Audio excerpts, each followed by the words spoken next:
What's up, everybody? It's Apollo from Pixel Judge bringing you guys the weekly news. Former Epic Games president Mike Capps has now severed all business ties with said company. Citing the upcoming birth of his first child as the primary reason he's got, he said via Facebook that he will not be leaving the industry as a whole, but his tenure with Epic is officially over. Ron Gilbert leaves Double Fine. His last project with the company was The Cave, and now that that's finished, he's bowing out. He's now working on an iOS game that he'll be divulging more about in the coming months. But until then, Tim Schafer has bid him farewell and wished him good luck. Steve Pigott, the president and lead designer of Torn Banner Studios, has released a developer Q&A video discussing mod tools for Chivalry, as well as an improved server browser and greater support for server admins. In addition to this, they're apparently going to be opening up a number of options focusing on character customization. A slew of new microtransaction options will be rolled out onto the Xbox Live version of Black Ops 2. There are no clear indications of when the rest of us will get them or how much they'll cost, but they will include all kinds of things like extra custom class slots and personalization packs. One of them is a bacon skin for your weapon. In addition to that, Nuketown will be now made available to all, no longer just those who pre-ordered, while Nuketown zombies will probably go up for sale around 400 Microsoft points. Xi3 has proudly advertised their small living room Piston PC. It will be an entirely separate product to the SteamBox, yet it was partially funded by Valve. It's going to be launching for $999.99 for the base version, which comes with a 128GB solid-state drive. As a gaming device, it competes decently with current generation consoles, but it does lack the GPU power for the next generation stuff. Xi3 will be the sole provider of updated modules, meaning any additional changes or upgrades you wish to make for the Piston PC will probably be very expensive. Payday 2 has been announced with a debut trailer. Starbreeze, who have recently acquired the Payday devs Overkill, have announced that they will be adding some new features and upgrades to the original game, as well as an approximate release date for Payday 2. The game will be available to download on the Xbox Live Arcade, PSN, and Steam on the PC this summer. The sequel will include many features that it lacked in the original game, like a database where you can take out unique contracts, and all kinds of job-specific rewards for your characters. There will also be 4 skill trees: Mastermind, Enforcer, Ghost, and Technician.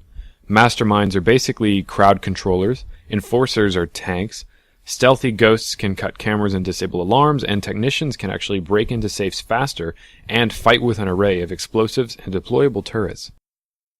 Joseph Ibarra, co-founder of Electronic Arts and a prominent figure behind games like Bard's Tale and MechWarrior, Age of Mythology, and Shadowbane, is working with his company Joe Got Game to launch a Kickstarter for a space sim called Shackleton Crater. Shackleton Crater's objective is to build a successful colony with technology humanity either already has or are realistically expected to develop by 2030 and beyond. Joseph wants people to get excited about space exploration again. We've got a link on the website for you all to check out. Dishonored, the Knife of Dunwall expansion will be arriving April 16th. It will be including new weapons, new powers, new gadgets, and a wealth of new areas to explore. They've also announced Dishonored, the Brigmore Witches DLC, which will be released at a later date. There are a bunch of screenshots on the site, and we're definitely all about the hype for the future DLC for this great game. Microsoft has released some of the Kinect's code samples as they begin to take things down an open source route, inviting developers to make their own improvements. Currently, there are 22 code samples up, and they include sound, face, and even body recognition. Perhaps now we can see it to start to reach its potential as a motion tracking device. I know a lot of people, including my old college roommate, are going to be excited about this, as his senior project involved him working with individual finger tracking mechanics for the Kinect. Sniper Elite 3 has been officially announced. The information came out of a financial release by 505 Games. They haven't said a lot so far, but the title is expected to be released in 2014 and will be again developed by Rebellion. It'll be coming out on Xbox 360, PlayStation 3, and next-gen platforms as well. They didn't talk about the PC version, but it's only really expected that it'll be coming out on PC as well. Back in 1996, the Neverhood Inc. developed a claymation point-and-click adventure entitled The Neverhood.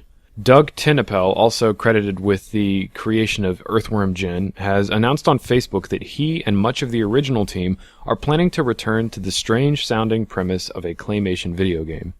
It won't be a direct sequel to the Neverhood, because apparently EA holds the rights to the characters, so what they're planning is an easier and funnier route of creating a spiritual successor. We've got a link to their Facebook page, so you can head on over to Pixel Judge and check it out. Gabe Newell stated during his BAFTA Fellowship acceptance interview that Valve's business grew by 50% in 2012. This is probably due to several factors such as Dota 2, Team Fortress 2, and expanding Steam into the Linux and Apple markets. Valve was very busy last year, also managing time to implement the Greenlight system as well as user-written guides.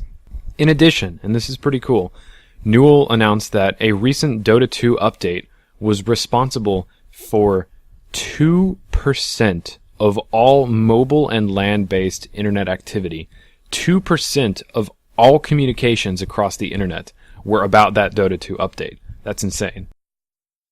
Mode 7 Games have just announced a sequel of sorts to 2011's brilliant Frozen Synapse, entitled Frozen End Zone. While the successor looks like a bit of departure from its predecessor, it does have a new focus on futuristic robots playing sports. We've got a trailer on pixeljudge.com, and it certainly retains some of the Frozen Synapse aesthetics, but it does considerably update and improve them. The gameplay of the original also seems to be here in spirit, with the player being expected to issue movements and block actions for their robot team.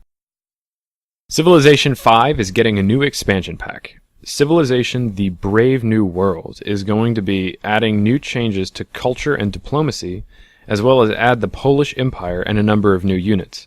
There will be more news to come. There may be more factions added or more features, but we'll definitely keep you all up to date, so stay tuned. Deep Silver have announced that Saints Row 4 will be due out August 20, 2013 in North America, and August 23rd for the rest of the world. The trailer for it is nothing short of bombastic. The game looks crazier than the last. Deep Silver did tweet that they've given Volition all the time they need for development. There won't be any release time crunches, and any faults are on Volition, not the publisher for rushing them. And the last little bit of news this week, Resident Evil 6 is invading Left 4 Dead 2 and vice versa. Valve giving us free content updates is not that big a surprise, but Capcom have promised they will do the same in return, and it's only for the PC release. Resident Evil 6 will have the 4 playable characters from Left 4 Dead as playable characters, with customized loadouts created specifically for this joint venture, while Left 4 Dead 2 will now feature the Lepotitsa, Napad, and Ogroman, clamoring for the digital blood of said characters. Expect this to happen around the time Resident Evil 6 arrives on PC. Thanks for listening, and go ahead and head on over to pixeljudge.com for more detailed news and check out our forums.